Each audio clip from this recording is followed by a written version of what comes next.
Well, hello, everybody, and welcome to the Air War podcast presented by Pursuit Picks Media. My name is Mitchell Babarvich, joined by my co-host Sam Allen, and let's cut to the chase. It's finally fucking here. Masters of the Air. We were given 2 episodes on Friday. We had part 1 and part 2. For this episode of our podcast, we're going to be talking about part 1. Let's cut to the chase. It's great. Yep. Go watch it. It was well worth the wait. I don't know All about 13 you. years. Yeah, man. I mean, I don't know about you, but when it finally popped up on the TV, I had to kind of Yes.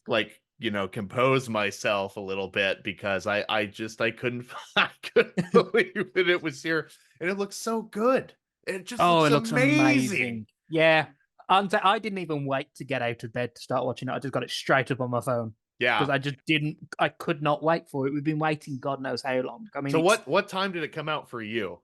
Oh, Christ, about 2 a.m, something Okay. like that. Okay, and there was some confusion initially because some website that was unaffiliated with Apple released the premiere times. Yeah. And so if anybody's on the Masters of the Air behind the scenes Facebook group, everybody was trying to figure out if those times were accurate. And so it was 6 o'clock in the evening for us, and we were sitting there refreshing the TV because Miles got the notice on his email saying that, hey, it's available. So we kept refreshing my TV, Yeah. and then after about 15 minutes, it popped up. And then we Yeah. all kind of looked at each other like, whoa, it's here. So Well, I was asleep at 2 a.m, so I didn't have to go through all that. Lucky you.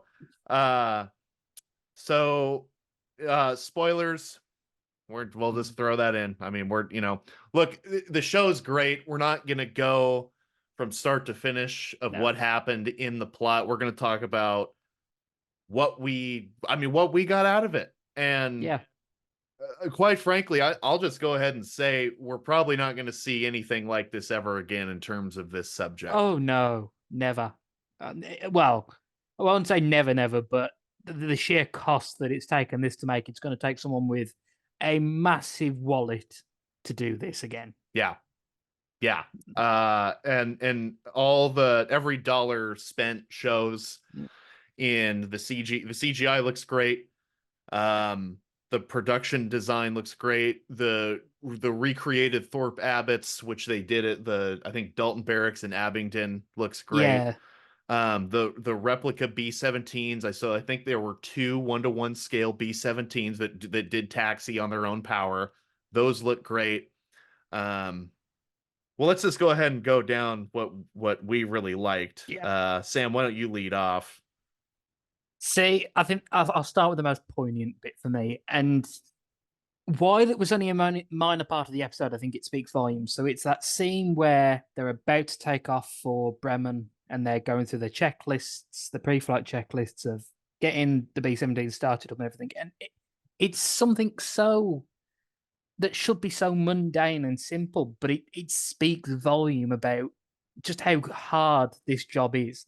That no matter how many times you've flown, you still need a goddamn checklist just to make sure that you haven't missed something or that you are actually going to get off the end of that runway. And it's, and they're all doing it. And it's just a very poignant moment of this is where their war starts. This is the start of a long, hard journey for the next, well, we know it's going to be 2 years, but they obviously at the time, they had no idea how long this journey was going to be for them. Yeah. So I think that's the most poignant bit for me. That's so when Egan is riding his bike back from his local pub, which was a thing, by the way, he really did have an Irish pub that he went to in Thorpe Abbots, just down the road from the base. There's a title card that pops up and it says June 8th, 1943. So everybody needs to buckle up. That's a year before D-Day. There's a lot that's going to happen here in the next 363 days before D-Day. Well, exactly. In June 43, they've only just finished off North Africa. They're going through Sicily at the moment. Hadn't even landed yet. Oh no, they hadn't landed yet. So they've only just finished off North Africa, and I'm like, there's another 2 years of this. Yeah. And it's like, how do they do it? As in, this is going back to, the original 100th. It's just how you can do it, because they've got no idea how long they're going to be there for. And at this point in the war, the 8th Air Force has already been conducting operations since August 42. Mm-mm. And so the series is accurate because in this sense that Egan did get over to the UK before the 100th did. At the time, he was the air executive officer, so he was in charge of getting everything together at Thorpe Abbotts in preparation for the B-17s getting ferried from the US to East Anglia. And he did fly observation missions, and Sam and I are kind of scratching our heads over the 389th Bomb Group title card, because the 389th was a Liberator unit, Yeah. but you see a B-17. And again, this is so nitty-gritty Yeah. river count. It didn't shake me one bit. It was just kind Oh of like, God. it was just one of those where I was like, huh, oh well. This is one But of those times where it's okay to bend history. yeah, it didn't bother me, but I mean, oh shit, I almost forgot. So the references for this Okay. episode, we're going with Masters of the Air, and then I pulled a bunch of stuff from Harry Crosby's book, A Wing and a Prayer. And then if you want to find out anything on the 100th Bomb Group, get over to the 100th Bomb Group Foundation website. I bought a bunch of stuff from them last week, including this fantastic T-shirt. But I remember in the book that he had flown his observation missions with the 305th, jumped onto the website to confirm that, and he did. And Egan flew 2 missions, so that is accurate. He did fly 2 Yeah. missions as I assume as a co-pilot. I'm not for sure for certain on that, but I assume that he probably flew in the right-hand seat for those missions. I wonder why they did that, as in the showrunners just changed the bomb group. Yeah, and John Orloff, I mean, he made that, and I think this was talked about on the National World War II Museums Yeah. podcast with Tom Hanks, that he made this 250 page, Kubrick invented this, if I'm not mistaken, but when Kubrick would write scripts, he would do a Bible, and that was Yeah. basically your characters, your storyline, your research, da da da da. It's the whole thing. It's what is your production about? So Orloff did his research. Yeah, I'm sure he's got his reasons, and I have no doubt we're gonna find out at some point later on down the road, once the whole series Yeah. comes out, is why it's the 389th, not the 305th. Whatever. They'll probably pop up at some point. Yeah, yeah, for sure. Okay, Sam. So what else do you got that you like? So, See, this is where I'm going to show even more mundane stuff, and because we'll talk about the flak, we'll talk about just the sheer scale of everything. But for me, it was just the minor, tiny details, like using flares to get people in formation. that was great. Yeah, Yeah, and I'm that like, was cool. I mean, I don't think we've seen that before on screen before. Yeah, I don't think so. So, and it's like it's a tiny little detail, but it just sucks you in that tiny little bit more that they're going this deep into the nitty gritty of stuff. yeah. Also important to point out, and they did this really very quickly. It's in the first episode. The Germans were not the only ones that could kill you. Trying to get formed up in a Yes. cloud bank is scary. Combating engine problems is scary. Ferrying your aircraft to where you need to go is scary. And also it shows you how easy it was to make navigational errors Oh onto yeah. where you're going. Well, Crosby ends up in bloody France. Like, Yes, I which is a true expected to story. actually. That did really happen. I don't know if it is France, or I'd assume it was Holland, to be honest, just because Yeah, of where they're coming from, trying to get to East Anglia. yeah, it was the coast of some Nazi-occupied Yeah, country. That's the important part.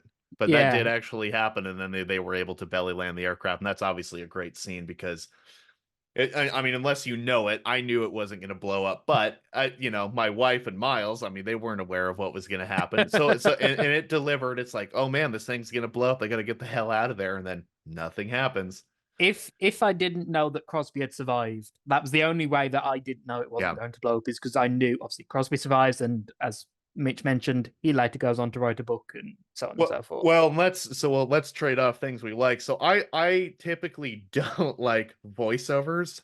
Mm, And that's kind of ironic because The Thin Red Line is one of my favorite movies ever, and it's chocked that's full of so goddamn I awful. know, isn't that crazy? But the voiceovers work in this case, and the reason they go with Crosby is because, and spoiler here, Crosby was there for all 22 months. The 100th was on Yeah, combat operations. So it makes perfect sense to have him as the story's narrator. And my God, there's so many people involved, and there's so much going on that I don't know any other way to tell this story without a narrator. you can't. You just can't do it. It's like, for example, the first episode of The Pacific. Tom Hanks gives the voiceover of what's Yeah, going on with the that's war, and right. it's like, how do you tell that story in such a short space of time? Because it's like, yes, we're going back to the Pacific. You've got like Chesty Puller. He gives that big speech at the beginning Right. to the members of the first Yeah, why they're Marine fighting in the Division. Pacific Theater. Yeah, Yeah. but it still doesn't encompass it, and that's why in Masters of the Air you Mhm. need someone who's going to say, "This is what's happening. This is what's going on." You just can't do without it. Yeah. Yeah, totally. So I really like the voiceover work, and I like that it's from Crosby. Okay, so I think it's back to you on something that you really liked. Well, actually, I had two, so you have another. Okay, so on the topic of Crosby, and I'll actually just dig it up here. But one of the things that I've seen is people think it's a little too Hollywood with the way with how extremely handsome and beautiful everybody is in the show. And Hmm. I mean, quite frankly, just go type in 8th Air Force World War II and take a look at some of the personnel photos, and a lot of guys really did slick back their hair and go Yeah, over the top with their apparel, and it all looks great. Nothing looks out of time as far as I'm yeah. concerned. Um, so speaking of Hollywood, this is just a quick part from Crosby's book. And before I start reading this, there's a sentence here where he actually mentions Egan's white fleece line flying jacket. So nice little tidbit there. Boy, he does really stick out when he Oh wears yeah. that. I mean, you've um, just got to look at the pictures of this guy, and he's very tall, he's very yeah, dashing. He looked the part. pencil He could, mustache, yeah, which is great. exactly. um, but the two Buckies talk like Hollywood, and that's really all I need to read right there. But there's another Yeah. part where he talks about Cleven's first name is Gale and Egan's is John, but I never heard either name used. And whew, boy, they made sure right off the bat that they cleared that up in the I mean, in the what? bar scene.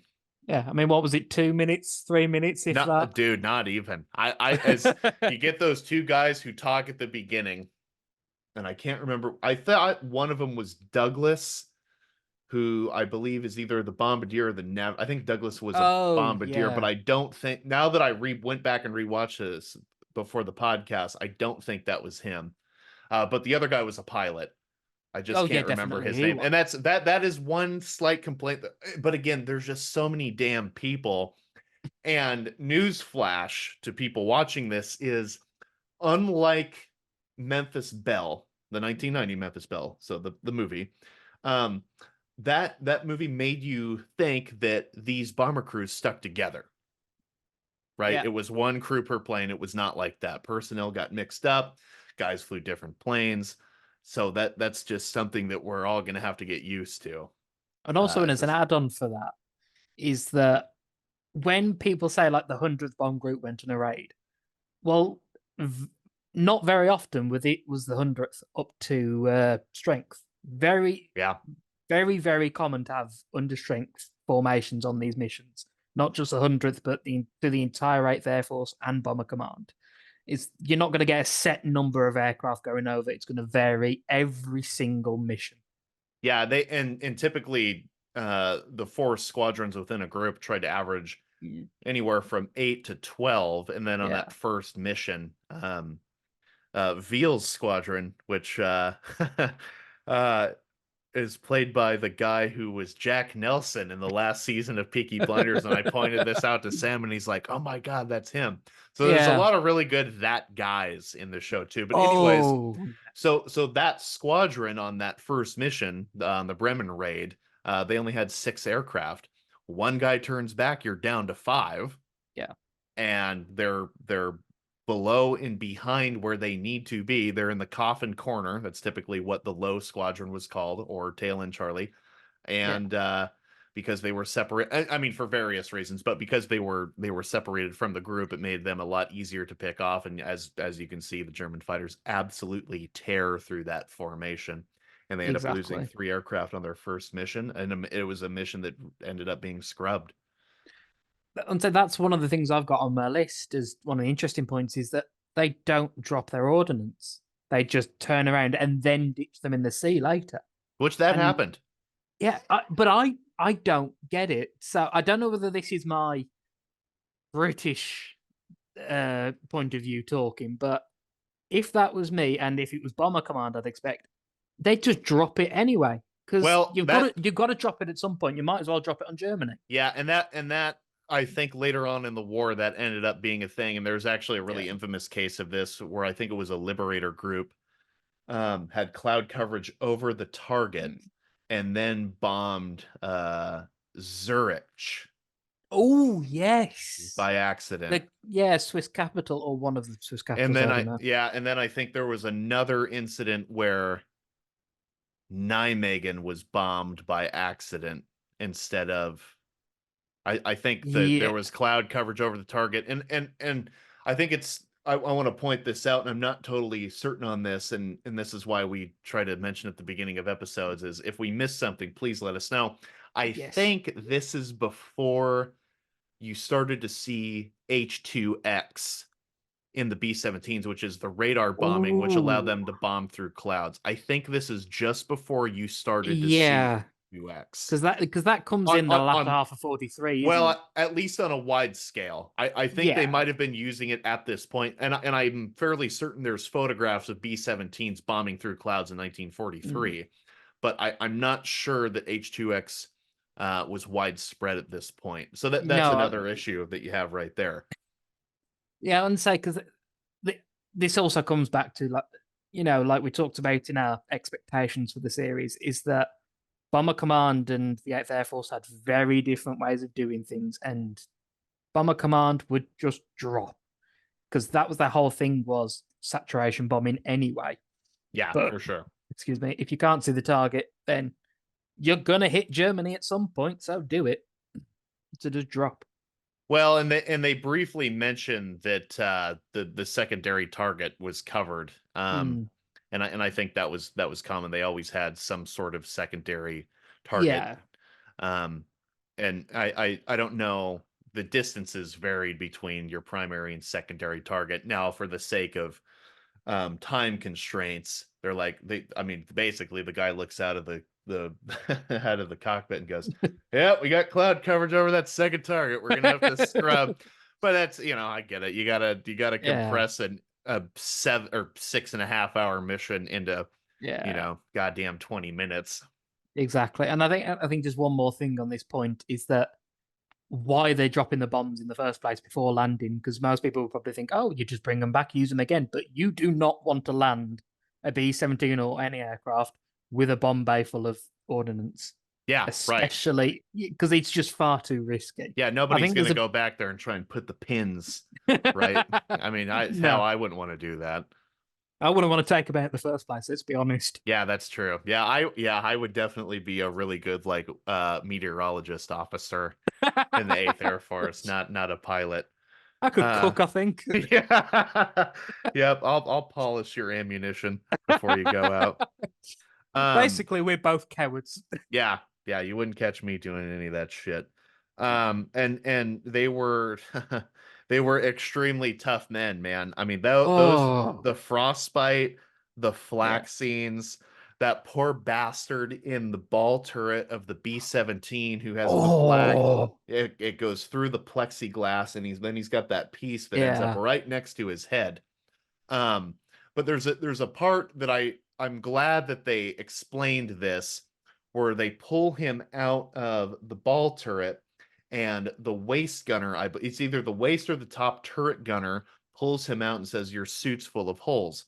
Now, what he's talking about there are those um, blue onesies. They're Mm. flying suits, and then there's a cord. I think it's a 24-volt cord that plugs into the electrical system of the aircraft. Everybody in the crew had this. Yeah. They were called bunny suits, and they were uh, toaster wire that was sewn all throughout the suit, and that was what was supposed to keep you warm. Supposed to. Yeah, and if basically that was your last line of defense between you and the cold, on top of all your layers and stuff. Yeah. But Um, most of the time it would just short out, wouldn't it? yeah, well, but at the same time, it's like, it's probably below 30 degrees on that mission because Yeah. it's the middle of summer at That best. that is also degrees Fahrenheit, Yeah, not because if right. it's degrees Celsius, you'd be just Yeah. blocks of ice. So he's freezing his ass off because Mm. he's getting no heat out of his out of his bunny suit, on top of having a hole. I mean, this big around Yeah. through his plexiglass in that ball turret. But yeah, those flak scenes where you see pieces punching holes through the Oh, fuselage, and it's those scenes are absolutely beautiful. terrifying, man. They're terrifying, but they've also got an odd sort of beauty at the same time. Yeah, That's the odd thing. But I think what these scenes are showing is just how unprotected you are in these aircraft. It's the B-17 it doesn't have armor. Yes, it is made out of sheet metal, but that's not going to stop shit. Anything you want, anything the Germans are going to throw at you is going straight through that. yeah, it's There's aluminum nothing that's going to stop it. aluminum skin with Mm, I think, well, particularly on these, I'm fairly certain, but the F models were fabric covered control yeah, surfaces, and then the rest of the aircraft is aluminum skin. So and Donald Miller in any interview will point this out, like, you could punch a hole through it with a screwdriver, and that is true. yeah. That is totally true. It's the B-17's frame that's, and the engines that are the tough part, right? It's not The it's not. important bits. Yeah, yeah. And it showed. I mean, the damage on those planes when they land, and obviously in the aerial sequences too, but when they land and then they're taking a look at the plane, I mean, it is just like the footage that you see of those. Yeah, it's when Cleven and Egan are talking when they first come back on that first Why mission, didn't you and tell me it was like this? yeah, and I'm like, you wouldn't tell him why he was like that because no fucker would go if you told them it Yeah, was going to be like that. yeah, But you can also just see the sheer damage, and that's not an exaggeration. If anything, it's slightly under damaged compared to most aircraft that came back. yeah, But I think because when you hear the name Flying Fortress, you assume it's going to be very stalwart and it's strong and it's nothing's going to get through it. But it was only called a fortress because of the armament. That's the only defense you have. yeah, You don't have speed, you don't have agility, and you certainly don't have armor. So you've just got to put as much lead out as possible. This is yeah. only works against fighters as well. Well, any intercepting aircraft is that you've just got to put as much lead out as possible. But against flak, you can't do anything. You've just got to sit there and take it. Well, and that's I want to point this, and I'm glad you brought this up because I want to point this out. The importance of sticking in formation with that combat box. The Mm, whole idea of the combat box is we all fly super tight together. We can maximize our firepower. And by the way, that definitely showed you how hard it would be to hit another fighter, yes. or hit a fighter because they're in a bomber, hit a fighter flying at 300 to 400 miles an hour at all sorts of different angles, and your Yeah. window of opportunity is fractions of seconds. Yeah, exactly. You see it on the show. Is that the aircraft? Oh, there they are. No, they've gone. Yeah, especially in How the do you head-on react? passes. Exactly, which is something I think we definitely got to talk about. Is just how effective those passes are at taking down B-17s. Yeah, the Germans realized this early on, is when they started attacking bomber formations in the late summer of 1942, was you didn't want to just fly up behind and let them have it, Mm, particularly if the combat box formation was tight, because yeah. everybody can just hone in, and the 50 cal no joke. I mean, it's a half-inch piece Oh, of lead that's going to hit you. But the Germans very quickly, I think, realized that if you could, and let's make this clear, when you make a head-on pass, that's pretty much the only opportunity you're gonna get, Yeah. And because so it's you to yeah. reorientate your aircraft, come back around, and then Mhm. do it again is very, very unlikely. Well, So you they got see to make that, it don't you? count. Is they don't come back. They just No, it's like I think this is more in the second episode, but we'll get onto that later. yeah, Is that they just come and go. They don't yeah, bother coming back because by the time you've turned around, they're halfway back to England. yeah, And there's no point. yeah. So those combats, and it throws you into it real quick. Yeah. It did not take long to get into those combat sequences. Hmm. So the pacing of the first episode and the second episode was the same case, but the pacing was really, really good. Yeah. Um, real quick, that was my only other complaint. I want to bring this up. Um, and I need to specify it wasn't necessarily the rate of the fire, rate of Mm. fire from the 50 cals. It was the sound mixed up with the firing of the 50 cal, because it was more of like boom boom boom boom boom boom boom, what you would see from like a traditional M2, than the aircraft version, which was, I mean, I would assume it was over 1,000 rounds a minute, because you've got to Yeah. spit out as much lead as you can in a short amount of time. So those guns would have sounded a lot faster firing than what you would see in the series. But again, a Yeah. super minor detail. But damn, it sure looked good. Oh God, did it? Yeah. I think that's one of the going to be the main takeaways from this show is because especially if you're not as inflicted as we are with the history buff illness, I suppose you could put it. Yeah. It's because if you're not a nitty gritty fan of military history, one of the things you'll take away from this is just how spectacular it looks. Yeah. And again, like we were talking about the CGI, is that they've spent so much money on this to make it look good because they don't want to just. Because this is the whole Tom Hanks and Steven Spielberg thing. Is all three of the shows they've done are meant to be nitty gritty and also have a sense of spectacle. Especially like, for example, in Band of Brothers, you've got the D-Day scene, the D-Day drop scenes, and Yep. just how fantastic that looks. And that's what they're going for, is they want it to look good And still and hold accurate. up.